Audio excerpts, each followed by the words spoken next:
All right, guys, let's get straight into it. All right, guys, let's get straight into it.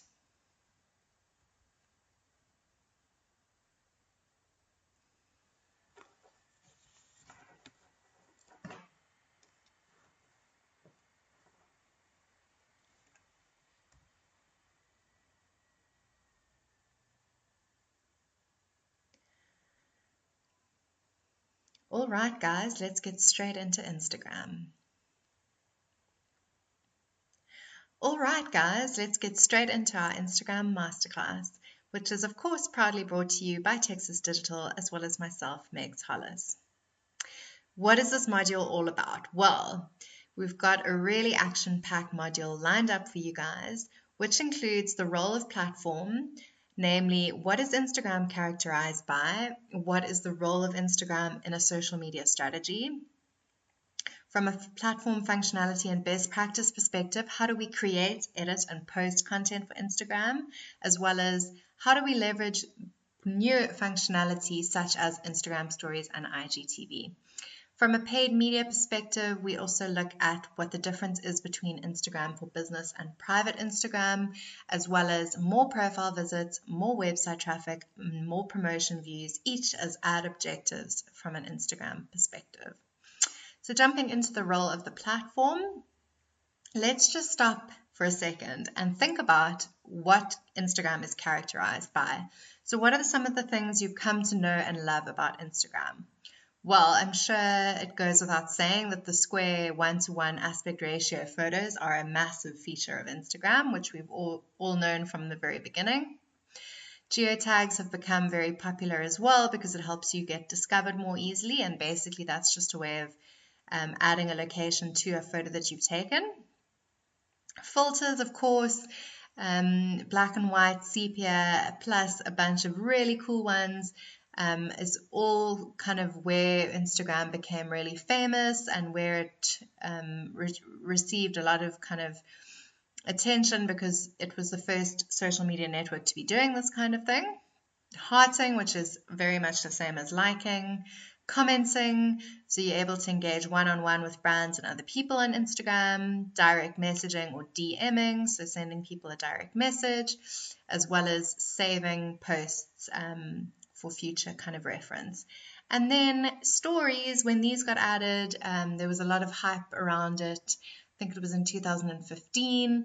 And basically what it meant was that we were getting much more ethereal kind of content that didn't hang around for long, only 24 hours, and has become kind of almost well-rounded out the offering for Instagram quite significantly. So the platform's become a lot more kind of multi-dimensional. Instagram is characterized by the following key elements. So I think we can all agree that inspiration is like the key. So you really want your Instagram page to be as inspiring as it possibly can be. It needs to center around storytelling. So how are we conveying our brand message convincingly through the stories that we portray?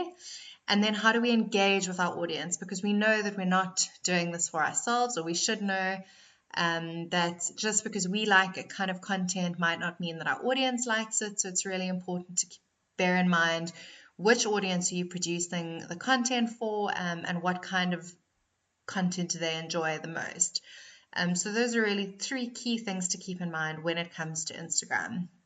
In terms of its role in a social media strategy, the one thing that I have to say from a brand perspective is that Instagram should not ever be a hard sell. So it really should be all about conveying the softer side of things. So instead of marketing an ice cream, for example, on Instagram, we really want to be all about marketing the soft things around ice cream. So happiness, summer.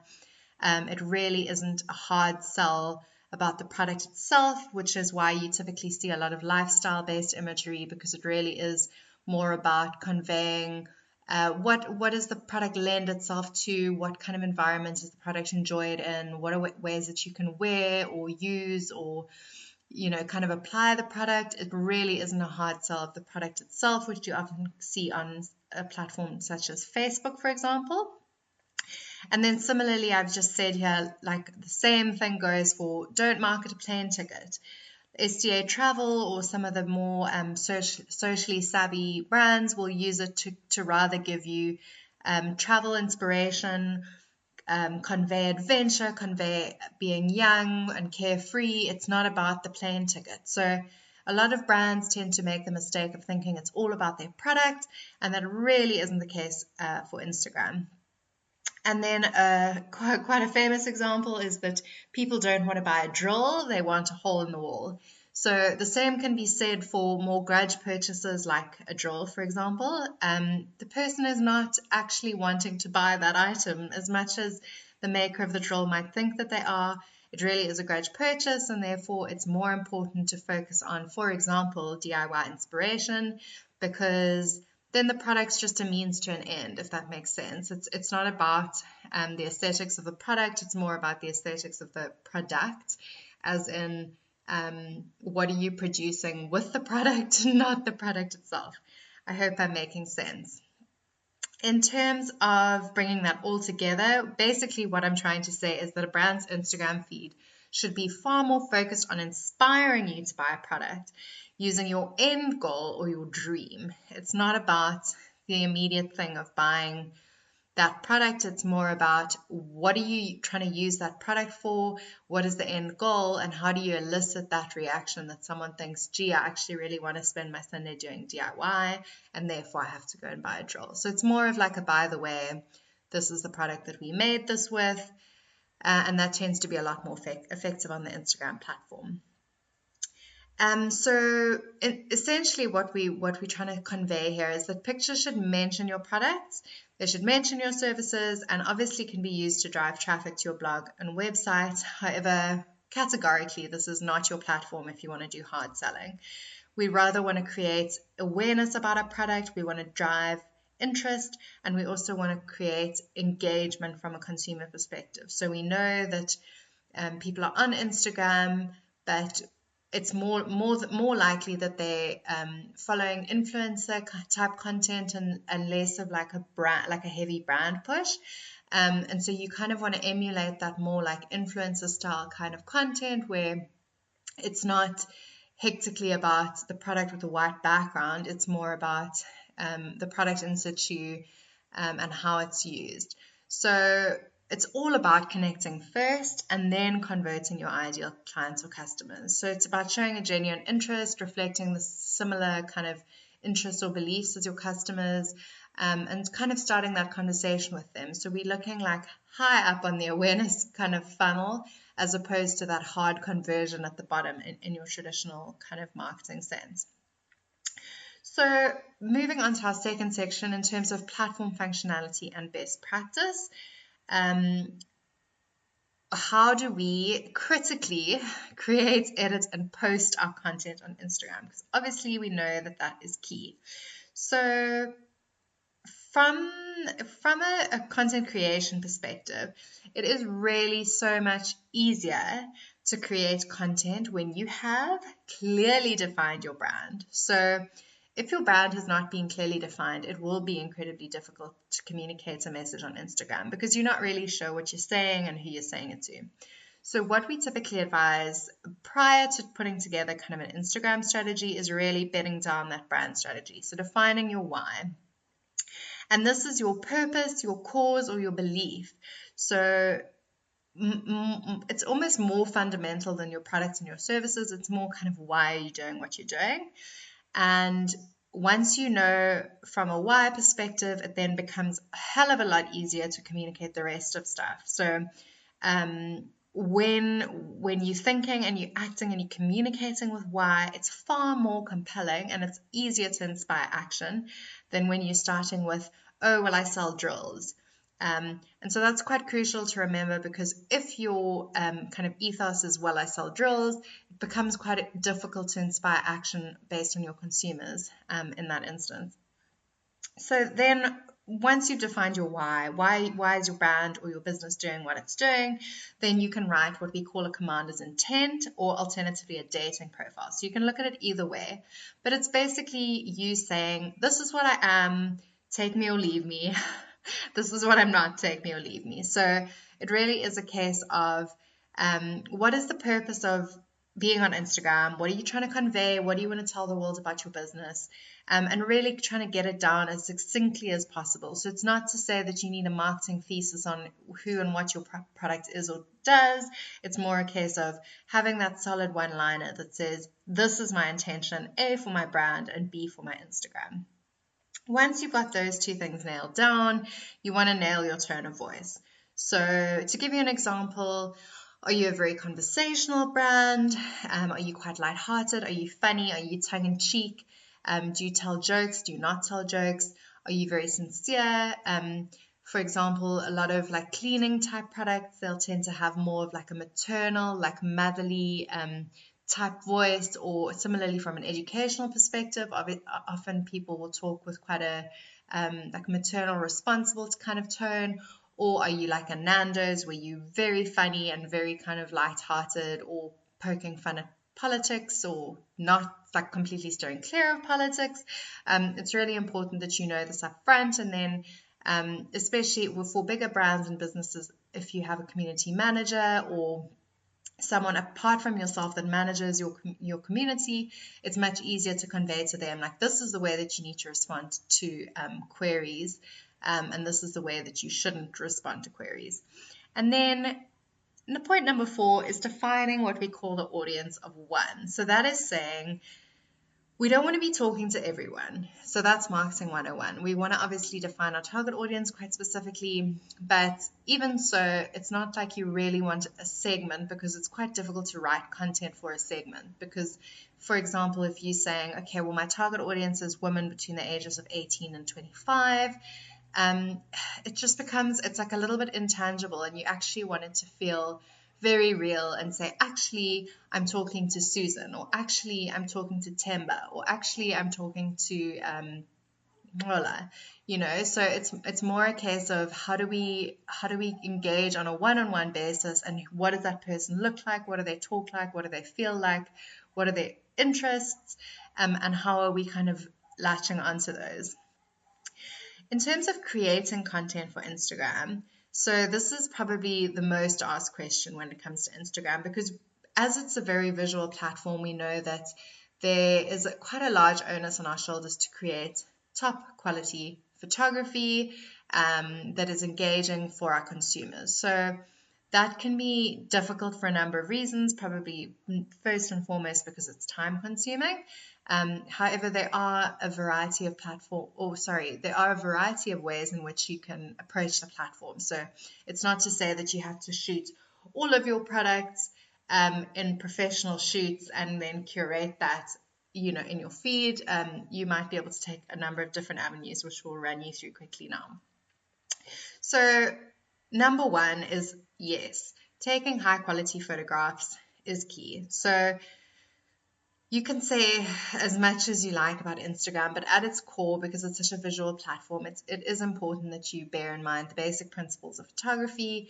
And there are so many YouTube videos around the rule of 3 or the rule of thirds, ways in which you can correct minor kind of issues with your photos using various apps. But the point is, you don't want to start with an average photo, because it becomes very difficult to make that like super engaging from a consumer perspective. You need to start with high quality photographs, and that doesn't necessarily mean using a DSLR, although that's obviously first prize.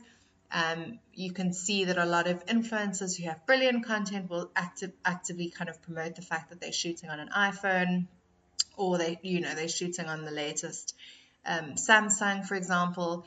But yeah, kind of very key to the whole Instagram game, and it might seem obvious, but it's starting with a great starting point. It's not trying to fix something that wasn't great to begin with. Point number 2 is that you shouldn't shy away from leveraging user-generated content. So when people engage with your product, or they hashtag you, or they @handle your product, it's really important that in order to encourage people to do this kind of thing, that you leverage the content that they're creating. So I always recommend looking for the content that you can find about your brand on Instagram and trying to promote that. And that's also not to say that it's completely unprompted by the brand. You could have instances where, for example, you handed out goodie bags or hampers and said to people like, please submit your photos of your hampers and stand to win something, for example. But it's all about creating content, inspiring other people to create content about your brand, and not everything coming from your brand itself. Cool. So then point number 3 is collaboration. So collaborations are super important because, again, it gives a fantastic opportunity where the content's not just coming from you. So what are ways in which, for example, you could do collaborations? You could approach an influencer or someone that you know uses your product, so maybe a micro influencer or just a normal person, and you could say, do you want to do a collaboration with me where you create content for my product? And I can, for example, reward you for that. Alternatively, they can also put some of the content on their platform so that it drives traffic to your platform. And that's quite similar to point number 4, is a takeover. So a takeover would be physically giving your Instagram account to someone for a week. So someone that you know uses your product and has incredibly nice kind of photos or whatever, photos or video content or Insta stories, and then asking them to create content for you. So that's another option that you shouldn't forget about. Obviously, competitions are fantastic from a marketing perspective because it means that you can inspire people who don't follow your brand to possibly follow your brand.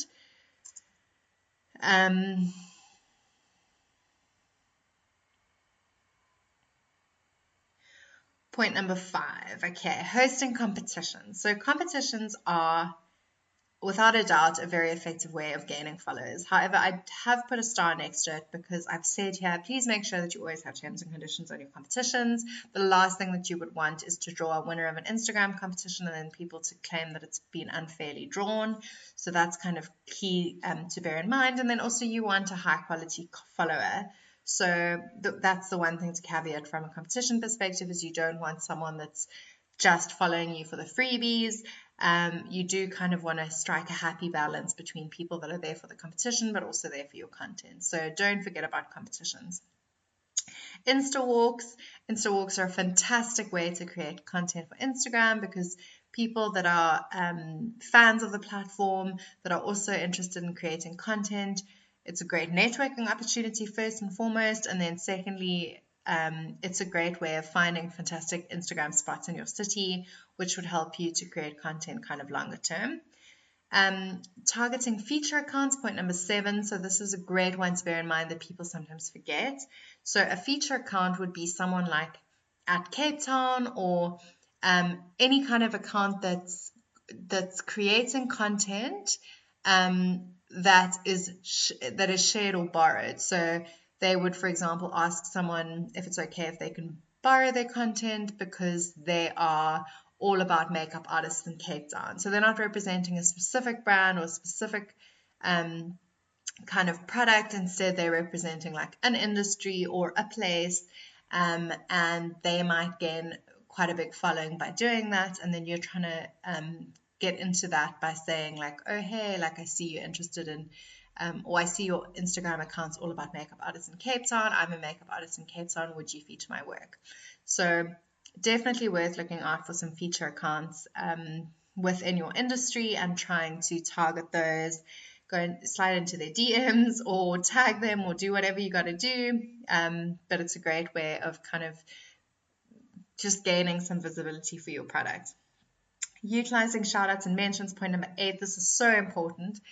Basically, it's just about at tagging people or mentioning them in your Insta story. So it causes them to go and see what content have you tagged them in, and then obviously it's more likely that they'll kind of scroll down your feed and look at some of the other stuff that you have going on. And same with tags, as in, so shoutouts and mentions are obviously the word-based ones that are in like captions, for example, but then tags are the actual image tags that when you click the image, you can tag someone in. PR and media is a fantastic way to grow your following, and it's basically trying to get into, for example, a blog post or a local news story with your @ handle, because it's quite obviously it's it's a good way in which people can see your ad handle, and it's quite likely that they might follow you if they like the kind of content that that's been featured within that PR article or media article.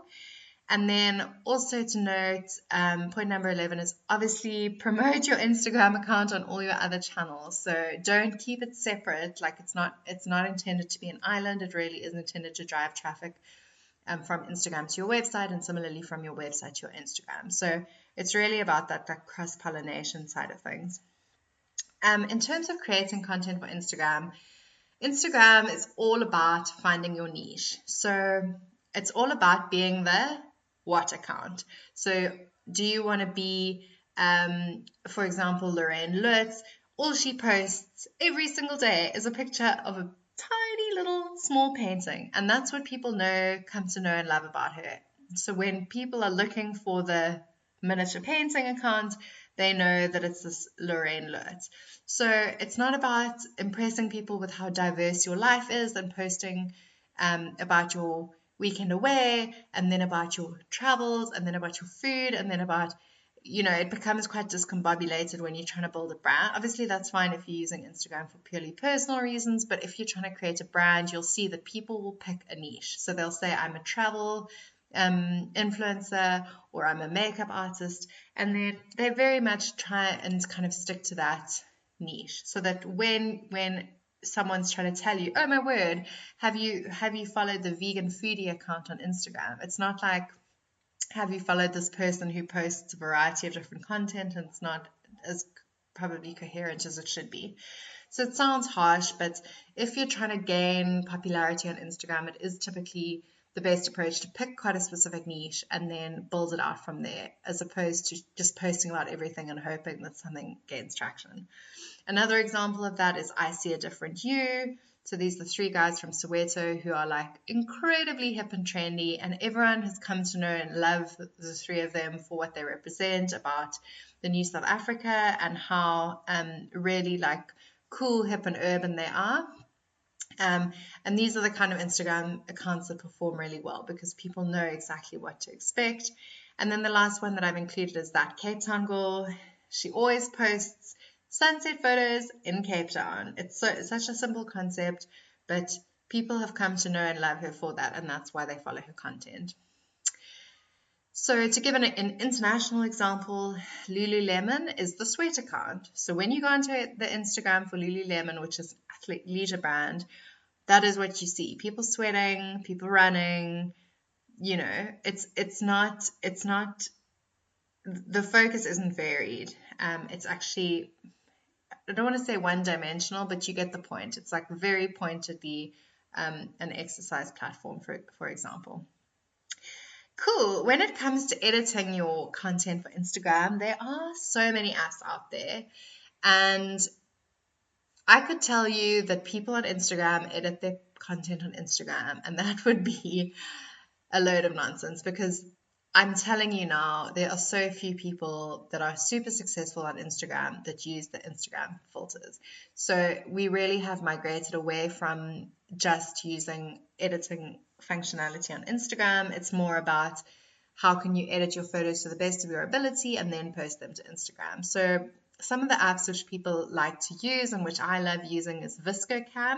So this has such cool filters that you can use, and all of these apps are free. So ViscoCam, there is a shop section so you can purchase other filters, but I predominantly use the free ones.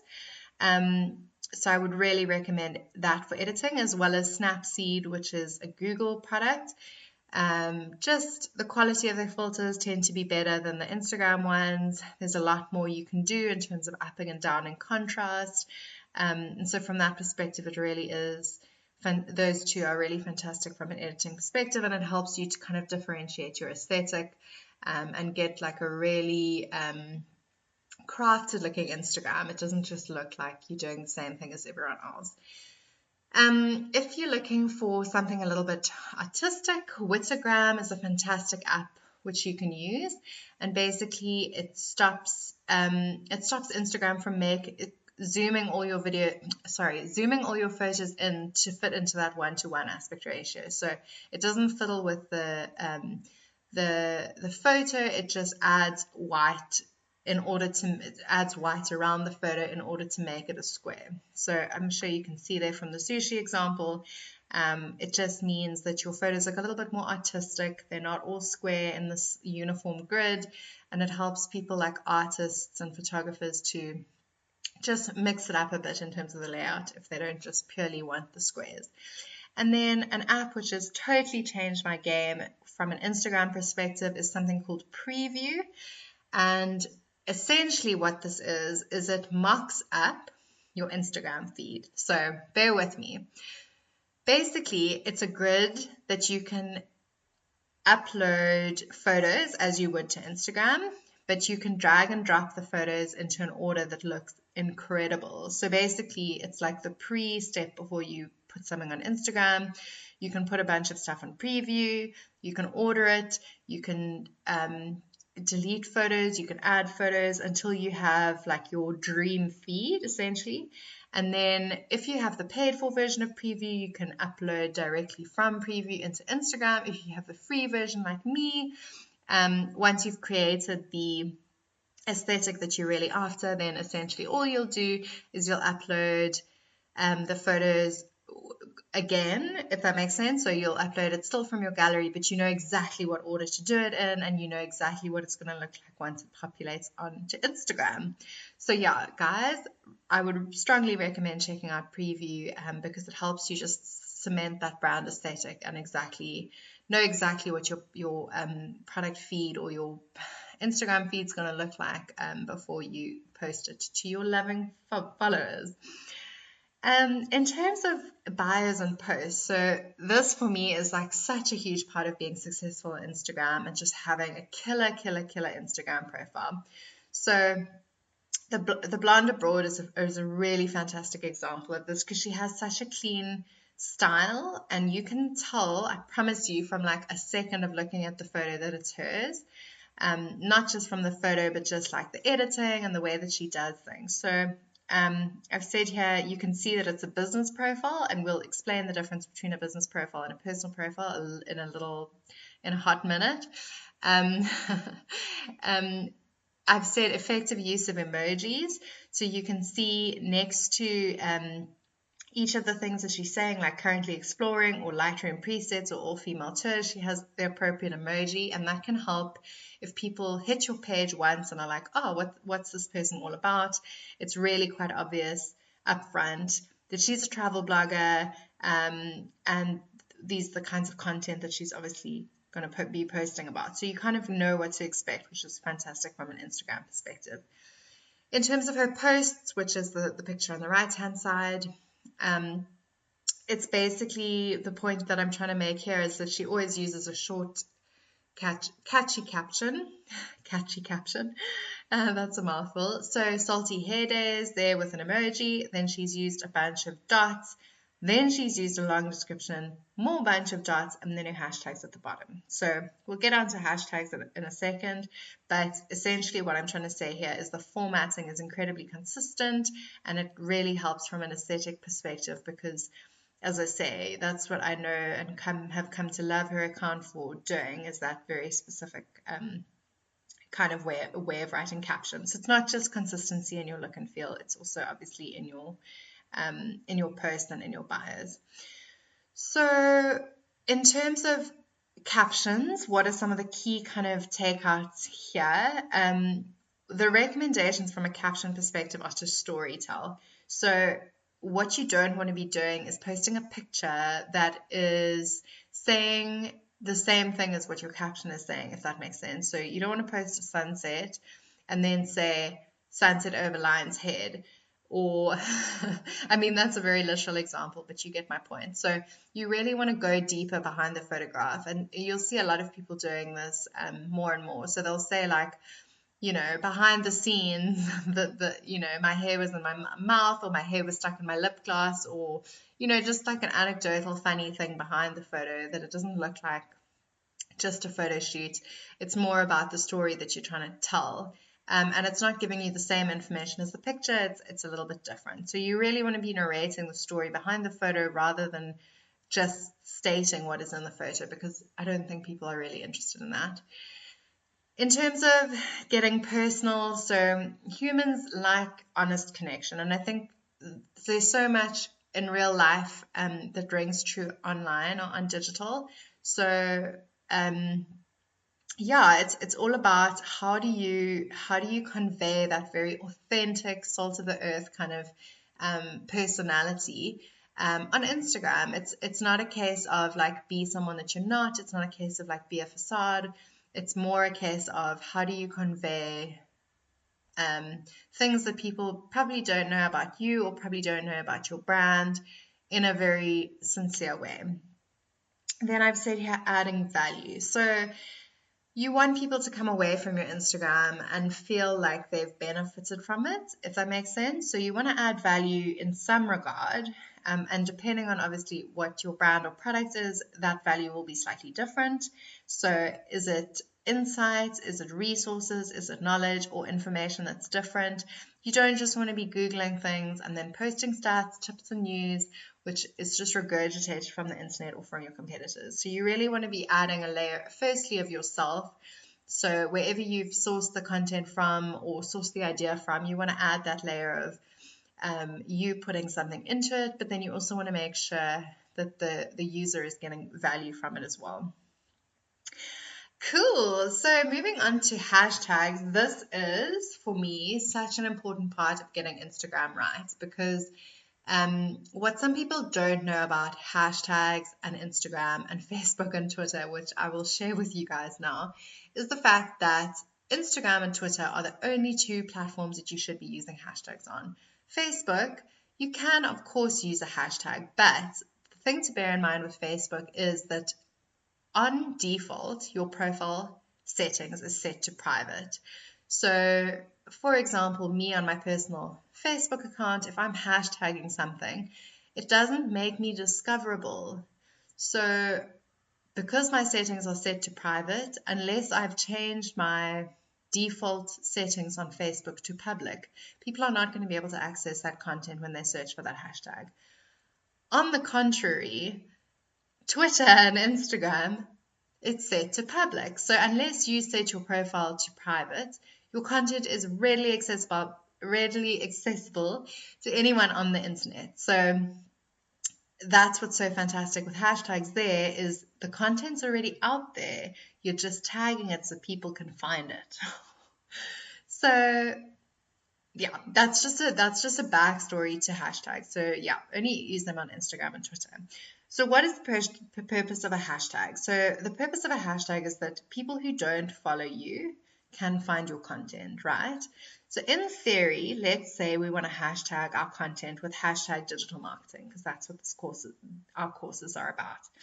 So in principle, people searching for hashtag digital marketing will find my content. In reality, it's a little bit different. So certain hashtags are much bigger or smaller than other hashtags. So what do I mean by that? Hashtag digital marketing, if you search for that hashtag on Instagram, you will see that it has more than 3.5 million posts. So it is unlikely that my content will then feature at the top of the search results for that hashtag, which means it's probably not that, there's probably no point in me using that hashtag, right?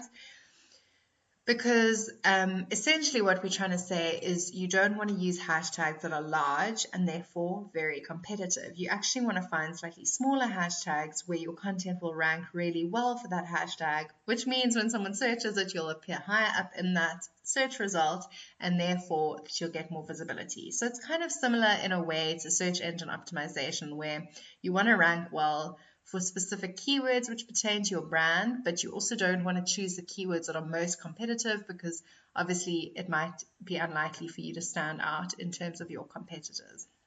So there you can see my process. I search for digital marketing, and there we go, lo and behold, 3.5 million posts. So if I just drop one rank down, digital marketing tips, 98,000 posts. Interesting. So there you can see it would be much better in this instance to go down a couple of rungs and then only be competing with, I don't know, 20,000 other posts instead of competing with 3.5 million other posts. And really kind of the key thing to note there is that I've clicked into the hashtag digital marketing. There I can see my 3.5 million posts on the second screen. And I then look at who's ranking really well within that hashtag. So then I click on one of the pictures that I think is ranking really well, social growth media. Then I go into that person's profile. So this is a little bit of sleuth work. You can see that that account has 8,600 followers. So unless I have many more followers than 8,600, it is unlikely that I'm going to beat out someone like social growth media. I hope I'm making sense, but essentially what I'm trying to say is you want to pick an appropriately sized hashtag to your following. And the way that you do that is through hashtag research. So you check all of the hashtags that you want to use. You can use up to 30 on Instagram.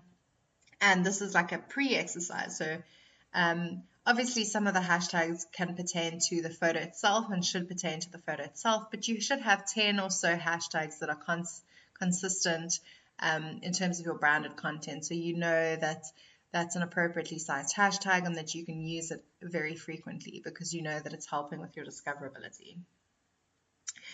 Cool. So here I've said use up to a maximum of 30 hashtags, and people are die-hard about this. I watched a YouTube video the other day where this girl was saying, if someone gave you 30 lottery tickets, how many would you check?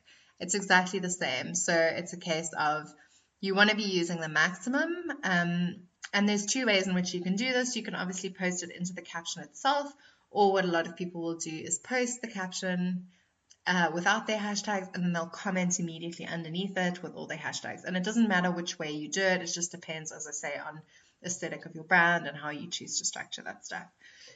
So I've said that some people obviously swear by using all 30, but then other studies will suggest that using 12 or so, which are most relevant to your content, is also perfect. So yeah, I mean, I would say err on the happy medium side, unless you are desperate for followers, in which case maybe 30 hashtags is for you. And then I've said here, of course, put them in the caption or put them in the post. It is really up to you.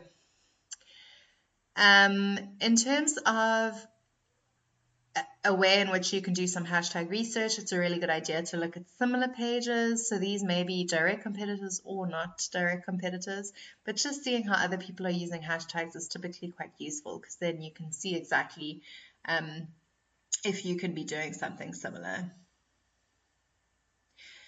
Okay, when it comes to geotagging is as important, if not more important than hashtagging, and it is the lesser used of the two. So geotagging again works in a similar way from Instagram in that it helps you with your discoverability. So you want to be geotagging every single post that goes out because when people search for that location, you want your content to come up. And so it really does help with your discoverability. So just remember, people can search by top posts, people, tags, and places on the discovery tab of Instagram. And if you don't, of Instagram, and if you don't tag a location, you have no, obviously, chance of ranking in the places section as an example. Because Instagram isn't tagging your stuff automatically with where that thing was taken from. You are obviously doing that yourself. Cool. So again, to reference the blonde broad, she uses something called Linktree, which is another way in which you can optimize your bio. And essentially what it is you include, so the premise of Instagram is that you can only include one link in your bio. No links that you include in your posts will hyperlink. So you can obviously include the text, but no one can click on it and be taken to your content. So what people will often say is click my link in my bio because that's the only place that it is actually clickable. And because you can only have one link, what people do is use a tool called Linktree, which the Blind Abroad has used.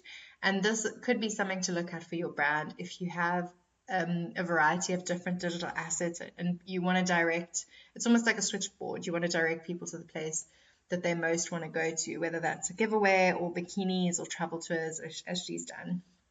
And so, yeah, if you guys are interested, definitely check it out.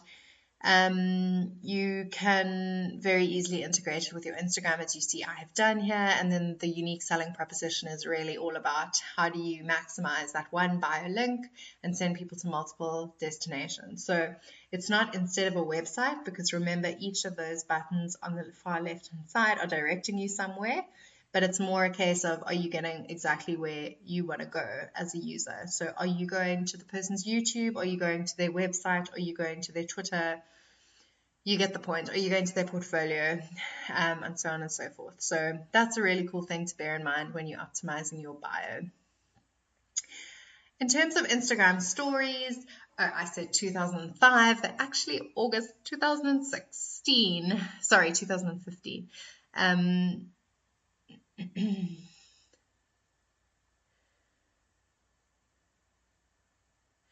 Cool, guys. In terms of Instagram stories, what are they? They, of course, launched in August 2016. I think earlier I said 2015, so it was in fact 2016. Instagram launched with stories, and these are disappearing photos or videos.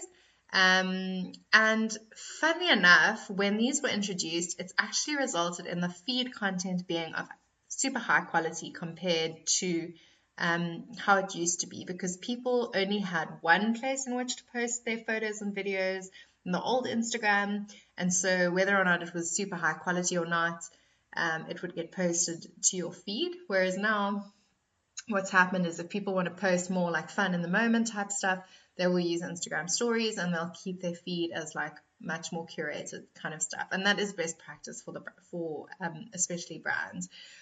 So keep your lighter hearted stuff and post it on Insta stories, and then you can even keep it as a highlight if you wish. So that's when you obviously make your stories stick around longer. But yeah, it's just been interesting to watch how the stories thing has actually resulted in the quality of people's feeds going up even higher. Yeah, so it's really important to remain competitive as a result of that. Then the swipe up functionality that Instagram is known and loved for as well. This is an interesting one because it's a functionality that only becomes available if you have 10,000 fans or more. And instead of saying to people, click the link in my bio, this is the only other way that you can link people out of Instagram is the swipe up on your Insta stories. But as I say, you need more than 10,000 followers.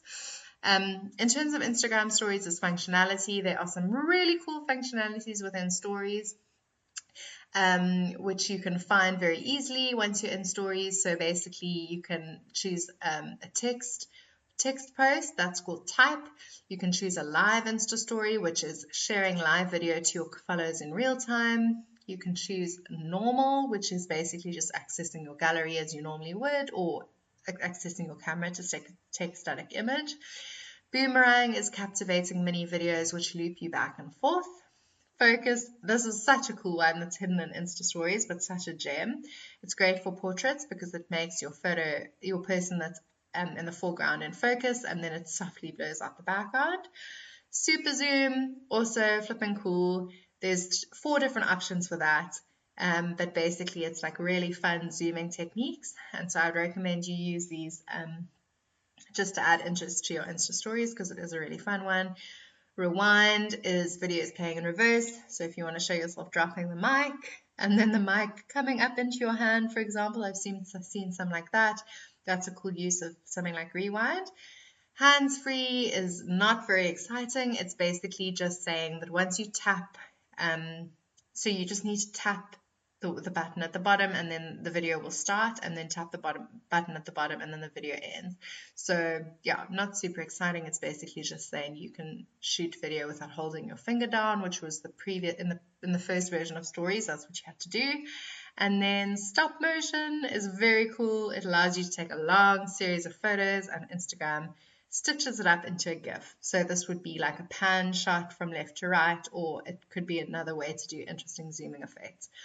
So what does that say about Instagram stories? Crucially, it's all about lower quality content, but higher fun. To my earlier point about Instagram story highlights, you can now save your stories for 24 hours, and that is called, for longer than 24 hours, and that is called a highlight.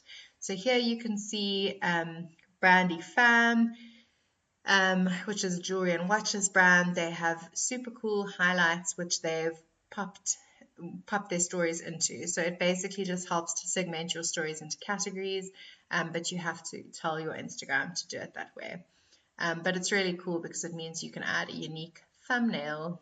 In terms of IGTV, so this is a brand new offering from Instagram. It came into effect, I'd say about a month ago. So let's call it June 2018. And basically it was partly in celebration of Instagram hitting 1 billion monthly active users, or MAUs.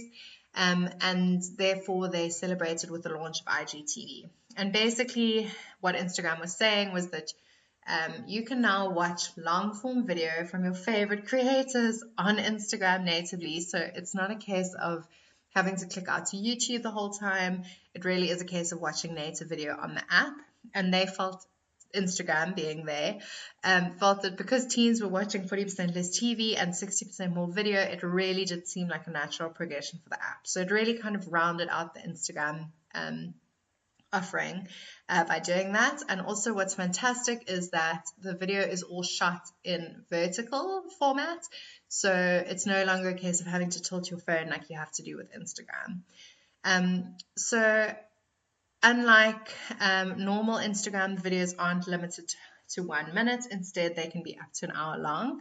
But that's only verified accounts, and that you'd have to upload from a computer. So typically what's recommended is shooting video between 15 seconds to 10 minutes, and then uploading it that way. But of course, before you can post videos to IGTV, you need to create a channel. Cool, guys. So then finishing off in terms of our content creation side of things, what are some of the supplementary apps that you can use with Instagram, within the Instagram suite, should I say? So in addition to Instagram, Instagram also has standalone apps called Hyperlapse, Layout, Boomerang, and IGTV. So if you don't want to use some of the functionality within the app itself, you can download individual apps which have that standalone functionality, and then also help you post out that content to other platforms, not just Instagram. So Facebook, for example, is a good one. Cool. So in summary, Instagram content creation really is a mix of science and art. So how are you telling your brand story? What are you selling? What are your stories? What's your brand and what are your boundaries? So that's kind of where the artsy side of things begins. So how are you communicating in a visual language exactly what your brand's all about? Then you're looking to create what we call an online magazine. So what is your hello? What is your creative direction? What is your conversation, your efficiency, and how are you engaging people? And that's the art of Instagram. In terms of the science, how are you growing your audience? So there are obviously scientific considerations in terms of the Instagram algorithm to, let's say, invite our neighbors or invite seekers, give method, and invite a niche. So really here what we're trying to do is pick strategies which we feel work the best for our brands in terms of tagging other people, using influencer content, reaching out to people, doing Instagram kind of collaborations or partnerships, and using more the strategy side of things to grow your brand. That's really important. And then your marketing magic. So do you know your funnel? Do you know what the motivation is for people following your Instagram? Do you know what the difference is between your catalog and your magazine? So how hard is your sell? We've already said it shouldn't be too hard, but obviously a catalog can still kind of highlight your product without kind of pushing it too much. Whereas a magazine, for example, is, it's more about the pretty pictures. So it's really about the approach that you're taking. Do you know what your meaning is? And do you know your business moxie? And then finishing things off, we will head into the paid media options section, which in Instagram, I'll tell you, you can hear the sigh of relief because it is very simple. Compared to something like Facebook, Instagram's paid media offering really, really, really is simple. So you are able to set up Instagram adverts in the following ways. The first is you can set up Instagram ads within the app. So the easiest way to run adverts is just to promote the post that you've already shared on Instagram. And this little promote button happens when you've swapped over to a business profile, which we'll show you how to do at the end of this masterclass. Then if you have the appetite to use Facebook Ads Manager, you can do it from the Facebook Adverts Manager section of Facebook while you're setting up a Facebook ad, for example. So you can set up for both Facebook and Insta at the same time. Power Editor is another Facebook functionality. So that's again from Facebook's back end. Or if you have a large scale campaign, then you can use Instagram partners. But as I say, the app option really is the simplest and the easiest. In order to see that little blue promote button on the bottom right hand corner that you see in order to promote your content, you need to have an Instagram for Business account. And it looks very similar to a personal profile on Instagram. However, it has some key different functionality. So it gives you access to analytics, which a personal Instagram account wouldn't do. So things like what are the age range of the people viewing your content, what are the genders of the people viewing your content. It also enables you to reach your customers, as I say, with a paid promotion, so that becomes available. And then it also gives you brand new contact options, so adding contact buttons to your profile, making it easier for people to contact you. So why would you implement Instagram for Business? There's a number of kind of key reasons why you would use Instagram for Business, and what are some of the really great objectives to use on Instagram for Business. So objectives could include increasing your brand awareness. It could include showcasing products and services, your team, recruiting new talent, showing customer engagement and loyalty, enhancing and complementing your event experiences, incentivizing consumer engagement, sharing company or industry news, building a more engaged community, connecting with your influencers, demonstrating company culture, or driving sales through traffic. So all of those are super important objectives, and they are really well met on the Instagram platform thanks to its functionality. So ways in which that you can analyze whether that content that you're posting is actually working is through Instagram Insights. And this will show you the following. It'll show you impressions, it'll show you reach, it'll show you website clicks, profile views, email clicks, and follows. So you can see the dashboard on the right-hand side has quite a lot of information, which will ultimately help you decide, is this kind of content working for my audience, or do I need to change my tactic? In terms of how to switch to a business profile, this is very simple. So there you can see I'm in my Instagram account. I can either swipe from the left and say switch to a business profile, or if I go, so either I can go swipe to the left and create a business profile. That's one way of doing it. Or I can click settings, and that also allows me to do it. So then I click on switch to business profile. It says to me, welcome to Instagram Business Tools, Megs, and I just simply need to link up a Facebook page. So that is the one caveat in order to change to an Instagram for business profile, is that you need a Facebook page. In terms of what that promote button lets you do, so once you've made the kind of commitment that you want to embark on Instagram paid advertising, what are some of the objectives that you can choose for that? The first one is more profile visits. So you can insert your ad handle and get more people to visit your profile. The second one is more website traffic. So inserting a URL and trying to drive people to a specific website destination, in which case you get to choose from these 6 call to action buttons, which namely are learn more, shop now, watch more, contact us, book now, or sign up. And then the third objective, which you can aim for when it comes to Instagram's paid media advertising, is more promotion views. So if you want more people to view your Instagram profile, or see your business address, or see your phone number. So in terms of how Instagram explains these, The first one, more profile visits, Instagram says, select this if you want to grow your presence on Instagram. We'll deliver your promotion to a medium-sized group of people who are likely to visit your profile. So that is objective number 1 that you can choose. Objective number 2, more website traffic. This outcome sends people from Instagram to your website, so it's linking them out of Instagram. And Instagram says that they'll show it to your post to a focus group of people who are likely to interact with your promotion. More promotion views, in my opinion. The description from Instagram does not sound very enticing. It says, promotion views can help your post be discovered. We'll show your promotion to a broad audience. Your promotion will get lots of impressions but receive fewer clicks.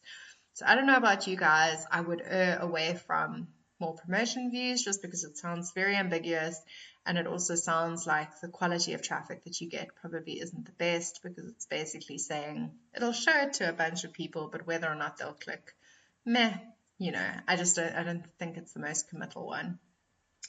Cool. So if you chose the first one, which was more profile visits, these are the screens that you see within the app.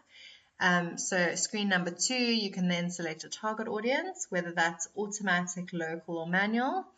So automatic is you don't state anything. It just tries to guess who the people are that are similar to your followers. I would be a little bit nervous to use that. Local allows you to target people in a specific location, or manual allows you to implement various targeting options, which would be the one that I would suggest you guys go with when embarking on Instagram paid advertising, because you obviously want to be as specific as possible. And then in terms of budget and duration, it's quite simple from this perspective, because you can start with a budget of as low as 14 Rand a day, and you can do very long or short durations. And then it says you're all ready. That's step number 4. You can view your promotion and just make sure that you've added everything incorrectly there. In terms of more website traffic, you enter your URL in screen number 2, and then you get served your various action buttons. So you choose what is the call to action button that you want to appear. Again, the target audience is exactly the same, automatic, local, or manual, and then you get your review, same as the previous one. So an example of 3 website traffic ads from South African companies, or companies in South Africa, should I say.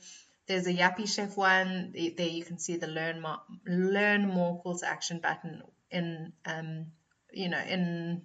what's the word? In real life. And so basically it's saying here to celebrate the launch of their second physical store, they're giving away mystery vouchers, and you can learn more on Insta. And when you click on that, it obviously takes you to a website. Shop now from Spree, that's just linking you from a product photo to their website. And then same with Chanel, that was a video advert. There you can see they're using the learn more call to action. Cool. Then in terms of the third motivation, so they've just tried to move away from using the word objective, but essentially it's the same thing. You could select more promotion views, which was the one that I said was a little bit ambiguous. There I've selected send people to my profile, and then as you can see it just says select your target audience and you're all ready. So yeah, that one, as I say, I wouldn't recommend that you use, because obviously it does seem a little bit too broad. Yeah, and therefore I would probably stick to the other 2 objectives, because that's quite clear. Either you want your profile to grow or you want more website traffic. Whereas this one, it just seems like it's going to show it to a bunch of people, and what they do with that ad is up to them. And that is the end of our masterclass. I really, really hope you guys got loads of value from it. Please, will you share your learning journey with us using the hashtag #DoDigitalBetter? And we can't wait to see you for one of our other masterclasses. Thank you so much.